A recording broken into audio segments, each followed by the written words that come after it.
চাঁদা সড়ক পরিবহনের চাঁদা যেটা বলা হয় সেভাবে আমি চাঁদা এই দেখছি না। সেটা হচ্ছে সেটা পরে করবে। সেটা হচ্ছে বাস মালিক সমিতি আছে, আবার শ্রমিক সমিতিগুলিও আছে, ফেডারেশন আছে। তারা তাদের কল্যাণে, এটা একটা অলিখিত বিধির মতো কোনো কোনো সময় তাদের কল্যাণেই তারা এটা ব্যয় করে, বিধায় কালেক্ট করে তাদের সম্মতিতে। চাঁদা আমি ওইটাকে বলতে চাই যে কেউ দিতে চান না বা তাকে বাধ্য করা হচ্ছে, সেটা হলো চাঁদা। এখন ধরেন মালিক সমিতি আছে, তারা একটা নির্দিষ্ট হারে প্রত্যেকটা টিপস থেকে টাকা তোলে, মালিকদের কল্যাণে ব্যবহার করতে চায়। কতটুকু ব্যবহার হয় সেটা জানি না, সেটা নিয়ে হয়তো বিতর্ক আছে।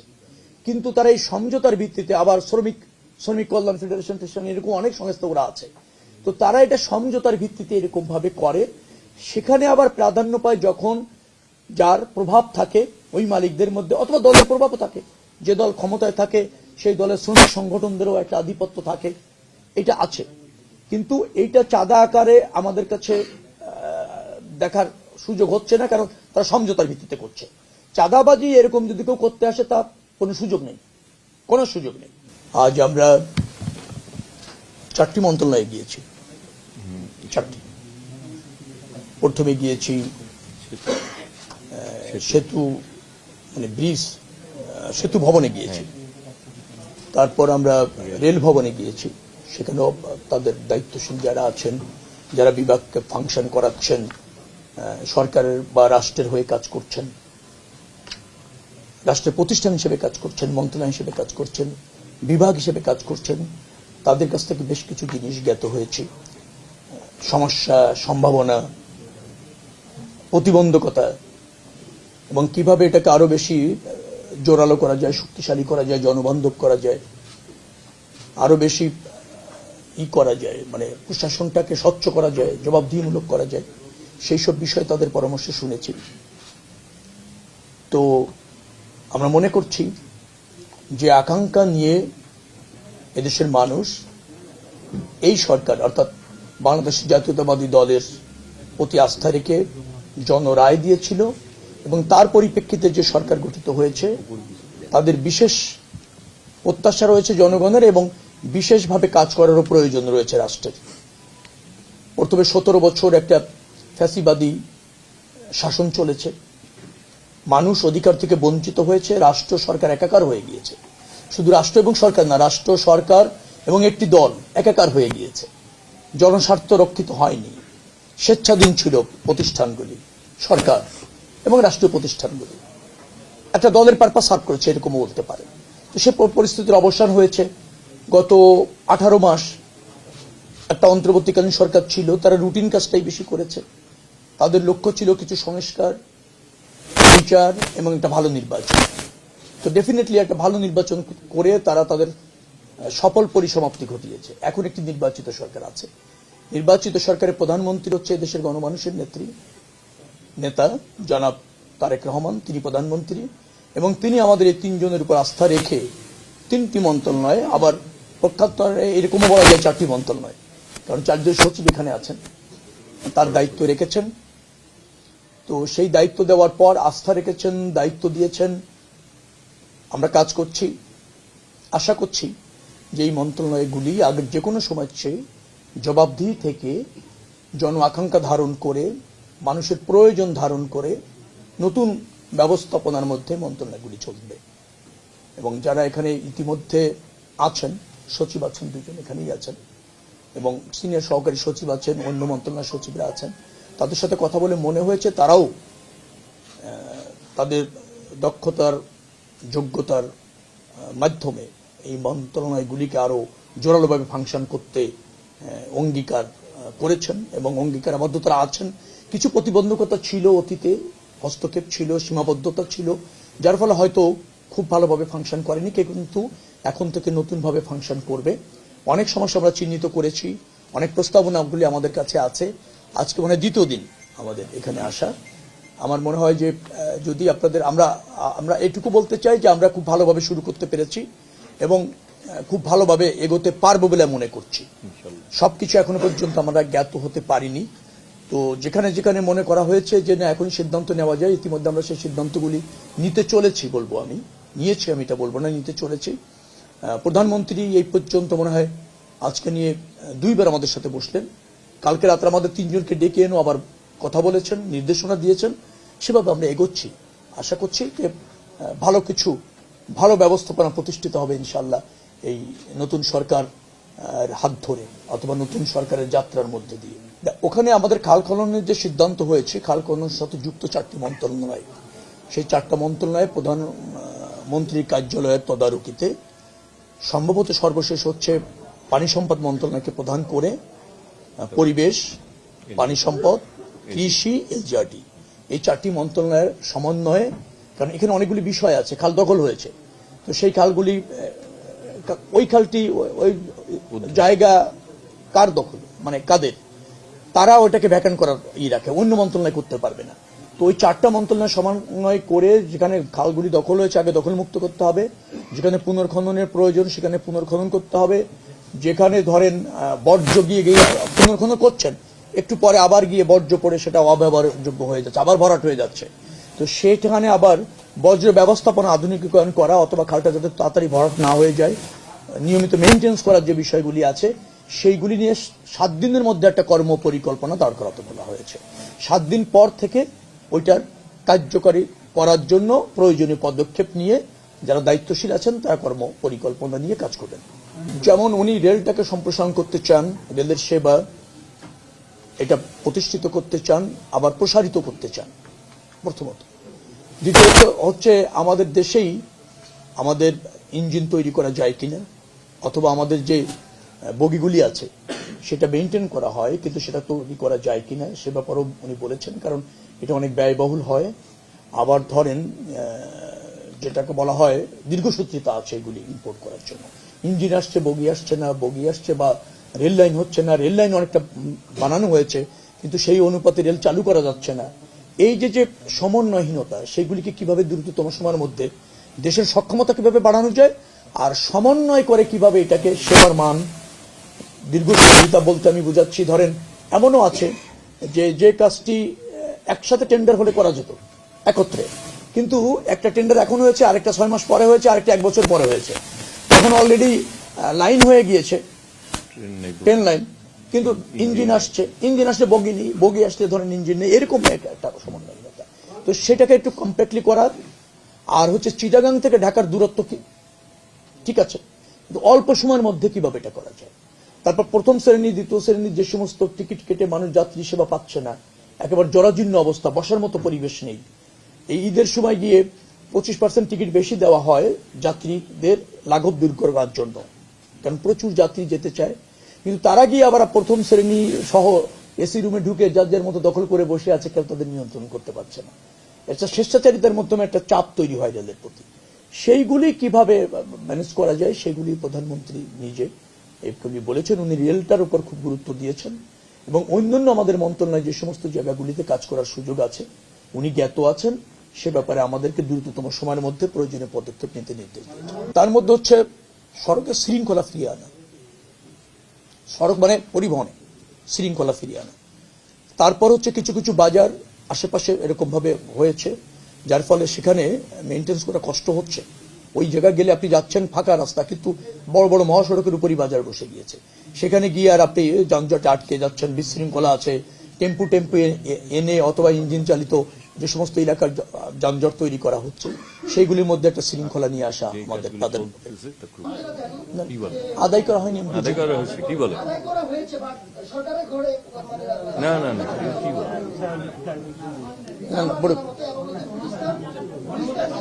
জানাই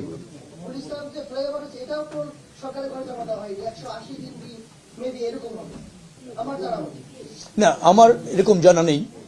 আমি যেটা জানি আমরা নিয়মিত টোল আদায় করছি এবং ওই পদ্মা সেতুর যে ঋণের কিস্তি সেটাও নিয়মিত আমরা পরিশোধ করেছি, কোনো ডিউজ দেই। হ্যাঁ, ওটা পরিসংখ্যান না হলেও চলবে। নিয়মিত আমাদের টোল যেটা আদায় হচ্ছে এবং আমাদের যে সমস্ত ব্রিজ বিশেষ করে পদ্মা সেতু তার যে কিস্তির টাকা আমরা নিয়মিত পরিশোধ করেছি, কোনো ডিউজ নেই।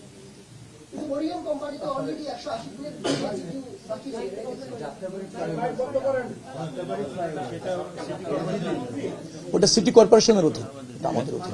এলজিডি জানতে চাচ্ছি সামনে ঈদ তিনটি মন্ত্রণালয় খুব চ্যালেঞ্জিং, যেহেতু ট্রান্সপোর্টেশনের হিউজ পরিমাণ আপনার মানুষ এই সময় যাতায়াত করে থাকে। এই ঈদ ব্যবস্থাপনার জন্য আপনাদের এখন পর্যন্ত কি পদক্ষেপ নিয়েছেন বা কি ধরনের? গতবারে যে পদক্ষেপটা নেওয়া হয়েছিল মোটামুটি সফল ছিল, কিন্তু এটা সফল হওয়ার ক্ষেত্রে আরেকটা কাজ করেছে, সেটা হচ্ছে ছুটিটাও বড় ছিল দীর্ঘদিনের। তো ঈদের ছুটিটা যদি একটু বড় হয় তাহলে ম্যানেজমেন্টটা খুব ইজি হয়ে যায়, আর ঈদের ছুটি একেবারে যদি ওরকম সংকীর্ণ হয়ে যায় তাহলে এই মানুষের চাপ নেওয়াটা একটু কঠিন হয়ে যায়। তো গতবার যেহেতু মোটামুটি ভালো একটা সফলতাগুলি পাওয়া গিয়েছে, মন্ত্রণালয়গুলি ভালোভাবে কাজ করেছে, সংশ্লিষ্ট মন্ত্রণালয়গুলি, এবার আমরা যেটা প্রথম সিদ্ধান্ত নিয়েছি যে ওই প্রক্রিয়াটা অনুসরণ করবই। পাশাপাশি নতুন করে আমি বলেছি যে আর কি কি মেসর্স নিলে আপনার এটা থেকে বেরিয়ে আসা যাবে, শতভাগ নিশ্চিত হওয়া যাবে, ভোগান্তি কমবে, ঘরমুখী মানুষ একেবারে নির্দিষ্ট সময়ে ভোগান্তি ছাড়া বাড়িতে পৌঁছাতে পারবে এবং ঈদের পরে ওই মানুষগুলি আবার যাতে ঢাকা শহরে আসতে পারে। তো সেটা দায়িত্ব দেওয়া হয়েছে 3 থেকে 4 দিনের মধ্যে নতুন আর কিছু যুক্ত করা যায় কিনা, আর কোনো ল্যাকিংস আছে কিনা সেটা চিহ্নিত করে সেই ব্যাপারে আরো আরো একটু বিস্তৃত পরিকল্পনা নেওয়ার নির্দেশ দেওয়া হয়েছে এবং সে ব্যাপারে কাজ আজকে থেকে শুরু হয়েছে। আশা করছি 2 থেকে 3 দিনের মধ্যে হয়ে গেলে।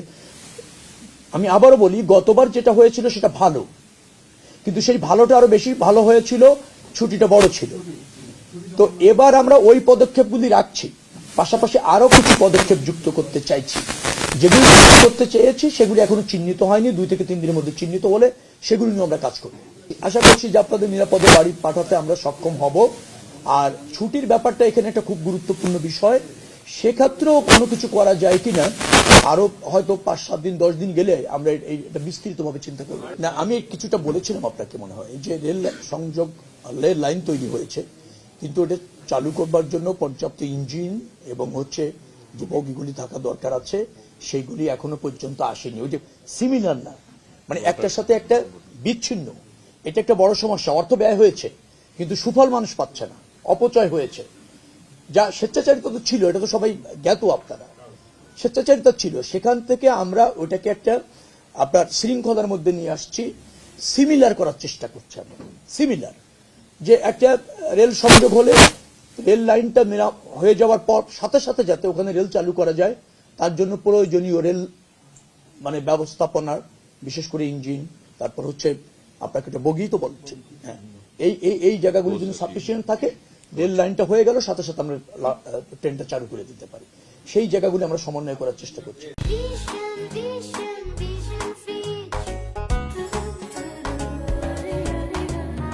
চাঁদা, সড়ক পরিবহনের চাঁদা যেটা বলা হয়, সেভাবে আমি চাঁদা এই দেখছি না। সেটা হচ্ছে সেটা পরে করবে। সেটা হচ্ছে বাস মালিক সমিতি আছে, আবার শ্রমিক সমিতিগুলিও আছে, ফেডারেশন আছে, তারা তাদের কল্যাণে, এটা একটা অলিখিত বিধির মতো কোনো কোনো সময় তাদের কল্যাণেই তারা এটা ব্যয় করে, বিধায় কালেক্ট করে তাদের সম্মতিতে। চাঁদা আমি ওইটাকে বলতে চাই যে কেউ দিতে চান না বা তাকে বাধ্য করা হচ্ছে, সেটা হলো চাঁদা। এখন ধরেন মালিক সমিতি আছে, তারা একটা নির্দিষ্ট হারে প্রত্যেকটা টিপস থেকে টাকা তোলে, মালিকদের কল্যাণে ব্যবহার করতে চায়, কতটুকু ব্যবহার হয় সেটা জানি না, সেটা নিয়ে হয়তো বিতর্ক আছে। কিন্তু তারা এই সমঝোতার ভিত্তিতে, আবার শ্রমিক কল্যাণ ফেডারেশন এরকম অনেক সংস্থা ওরা আছে, তো তারা এটা সমঝোতার ভিত্তিতে এরকম ভাবে করে। সেখানে আবার প্রাধান্য পায় যখন যার প্রভাব থাকে ওই মালিকদের মধ্যে, অথবা দলের প্রভাবও থাকে, যে দল ক্ষমতায় থাকে সেই দলের শ্রমিক সংগঠনদেরও একটা আধিপত্য থাকে, এটা আছে। কিন্তু এইটা চাঁদা আকারে আমাদের কাছে দেখার সুযোগ হচ্ছে না, কারণ তারা সমঝোতার ভিত্তিতে করছে। চাঁদাবাজি এরকম যদি কেউ করতে আসে, তার কোনো সুযোগ নেই, কোনো সুযোগ নেই। যোগাযোগ মন্ত্রণালয়ের অধীনে বা যে সমস্ত জায়গা আছে সেখানে বাইরে থেকে কেউ চাপ প্রয়োগ করে চাঁদা নেবে, অনৈতিক সুবিধা নেবে, সেই সুযোগ নেই। কিন্তু মালিকরা যদি সমঝোতার ভিত্তিতে ওটা করে, সেটাও আমরা তাদের সাথে কথা বলে দেখব যে সেখানে কেউ ডিপ্রাইভ হচ্ছে কিনা এবং সেই অর্থের অপব্যবহার হচ্ছে কিনা, সেটা আমরা দেখব। হ্যাঁ, আপনার প্রস্তাবনাটাই আমার কাছে ভালো লেগেছে এবং সেই লোককে আমি একটু বলেছি যে ছুটি গতবার ভালো বেশি ছিল, এবার কি করা যায় আমি স্পষ্ট করিনি। তো সেটাও আপনার এই প্রস্তাবনা আমরা বিবেচনায় রাখবো। তো সেটা নিয়ে কথা বলতে হবে নিশ্চয়ই আরো উপর পর্যায়ে, হ্যাঁ, প্রধানমন্ত্রীর দপ্তর পর্যন্ত কথা বলতে হবে। এই কারণে কথা বলতে হবে যে এর সাথে অর্থনীতি জড়িত। এখন গার্মেন্টস মালিকরা সেভাবে কতটুকু, যারা শ্রমিক তারা খুশি হবে, কিন্তু ওই মালিকরা কতটুকু ক্ষতিগ্রস্ত হয় সেটাও একটা বিবেচনায় রাখতে হবে। অনেক সময় অনেক গুরুত্বপূর্ণ বিদেশি অর্ডার থাকে, সেটা 2 দিন কাজ না করলে দেখা যাচ্ছে যে তার অর্ডার ক্যান্সেল হয়ে যাচ্ছে, এই বিষয়গুলি থাকে। তো আমরা এটা বিবেচনা রেখে ছুটিটা বাড়ানো যায় কিনা সেটা হয়তো ঊর্ধ্বতন কর্তৃপক্ষ চিন্তা করবে, সংশ্লিষ্ট কর্তৃপক্ষ চিন্তা করবে। আরেকটা আপনি যেটা বললেন আমি ওটা প্রশ্ন করি, সেটা হচ্ছে সিটি কর্পোরেশনের কোন মেয়র এটা লিস্ট দিয়েছে বিদায় আমার জানা নেই। তবে গত 1.5 বছরে এই প্রশাসকরা যত্রতত্র ভাবে রাস্তার জায়গা কোন রকমের একটু গ্যাপ আছে সেখানে 5-6টি পার্কিং এর নামে ইজারা দিয়েছে, কিন্তু গাড়ি রাখা হচ্ছে 30টা 40টা 50টা। এই জায়গাটা সিটি কর্পোরেশনকে আমরা ডাকবো, ডেকে এর কারণ জানতে চাওয়া হবে। যদি এর কোনো জোরালো কারণ না থাকে, রেভিনিউতে এতে খুব বেশি রেভিনিউ আসার কথা না, খুব বেশি অর্থ আসার কথা না, কিন্তু ভোগান্তিটা বাড়ছে, যার ফলে আমরা সিটি কর্পোরেশনের সাথে যোগাযোগ করে তাদেরকে বলবো যে এইগুলির প্রয়োজন না থাকলে দ্রুততম সময়ের মধ্যে বাতিল করতে।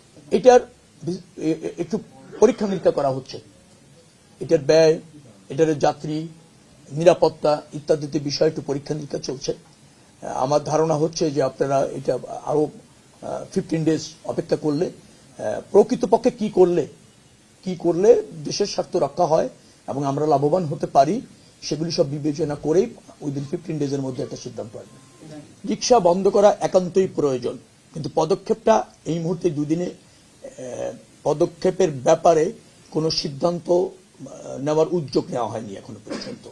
তবে আমরা মনে করছি এই ব্যাপারে সিটি কর্পোরেশনকে কাজে লাগাতে হবে, কারণ সিটি কর্পোরেশন দুটি আছে, তাদের সাথে আমরা একটা যৌথ মিটিং করে যানজট নিরসন করতে হলে 2টি জিনিস একান্ত প্রয়োজন। একটা হচ্ছে ফুটপাত মুক্ত করা, দখল মুক্ত করা, আর একটা হচ্ছে এই অটো রিক্সার যে দৌরাত্ম আছে, যত্রতত্র ব্যবহার, স্বেচ্ছাচারী ব্যবহার, এটা কোনো সভ্য দেশে চলতে পারে না, কোনো সভ্য শহরে কাম্য না, কোনো সভ্য শহরে কাম্য না। তো সেটা উচ্ছেদ বা সম্পূর্ণ বন্ধ একবারে করা যাবে কিনা, নাকি এটা নিয়ন্ত্রণের মধ্যে পর্যায়ক্রমে কিভাবে করা যায় সেই ব্যাপারে আরেকটু কঠোর হতে হবে। এটা ট্রাফিক বিভাগ আছে, তারপর আপনার স্বরাষ্ট্র বিভাগও মানে স্বরাষ্ট্র মন্ত্রণালয়ের ব্যাপারও আছে, কারণ আইন শৃঙ্খলা রক্ষাকারী বাহিনীকে এখানে ভূমিকা রাখতে হবে, এবং এটা রাজনৈতিক সদিচ্ছারও ব্যাপার এখানে আছে, রাজনৈতিক সদিচ্ছার ব্যাপার আছে। তো সেই ব্যাপারে একটা পরিকল্পনা অথবা কর্মপরিকল্পনা আমরা নির্ধারণ করে নিশ্চয়ই অটোরিকশার ব্যাপারে আপনি যেটা বলেছেন এটা ঢাকাবাসীর ডিমান্ড, এবং যদি বলেন আমাদের সবারই ডিমান্ড, এই জায়গাটা নিশ্চয়ই একটা প্রয়োজনীয় পদক্ষেপ নিতে আমরা চাইব দ্রুততম সময়ের মধ্যে। না, মেট্রো রেলের কাজ বন্ধ হওয়ার কয়েকটা কারণ ছিল, এখন মেট্রো রেলের কাজটা শুরু হয়েছে এবং দ্রুততম সময়ের মধ্যে শেষ হবে। আজকে আমি যা দেখলাম, আমি ঠিক আপনাকে বলতে পারছি না, খুব বেশি সময় লাগবে না, মেট্রো রেলের কাজ দ্রুত গতিতে চলবে, শুরু হয়েছে কাজ এবং দ্রুত গতিতে চলবে।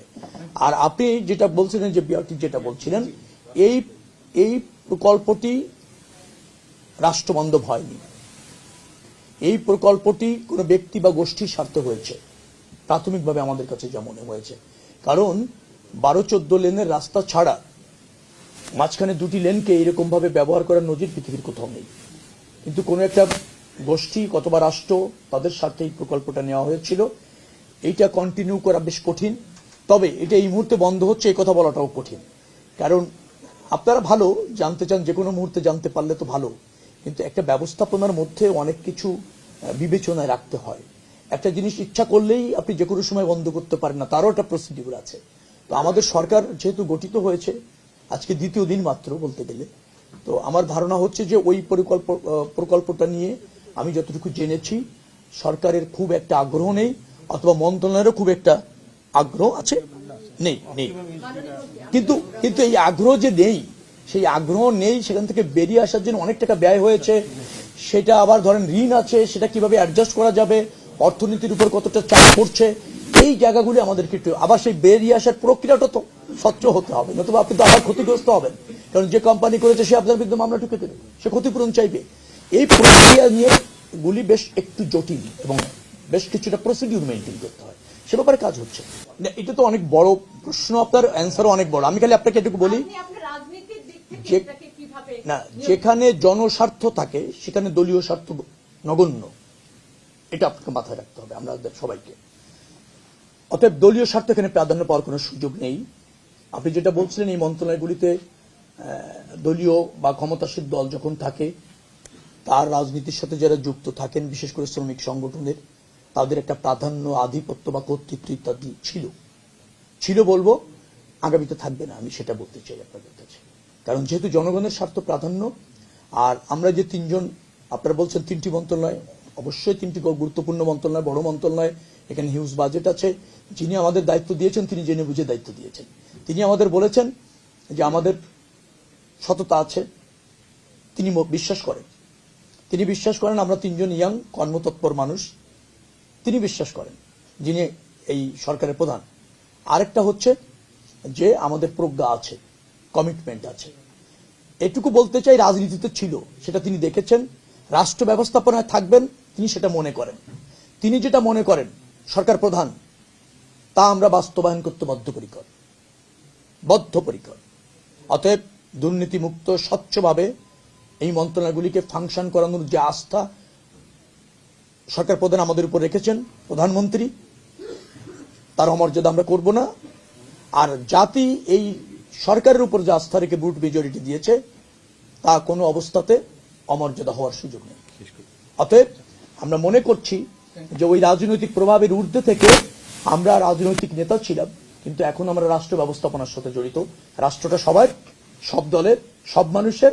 অতএব সেখানে আমাদেরকে সবার স্বার্থ সংরক্ষণ করেই নীতি গ্রহণ হতে হবে। কোনো দলীয় চাপ অথবা দলের আনুকূল্য পেতে পারে এই ধরনের কোনো সংগঠন এখানে প্রাধান্য বিস্তার করতে পারবে না।